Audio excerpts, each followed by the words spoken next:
Hi guys, in this video I will show you how to search for shorts videos on YouTube. So first of all, if you're looking into the shorts section on YouTube, on your mobile or on your desktop, here you see all sorts of shorts coming up. But if you would like to find a specific shorts video for a specific search term like travel or Lisbon, then it's virtually impossible on the shorts section.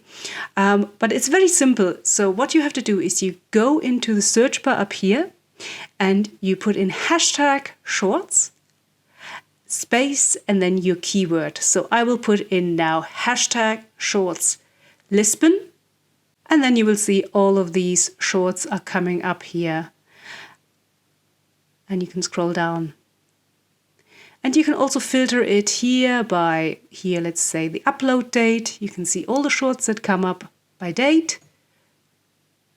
Or you filter it by view count, etc.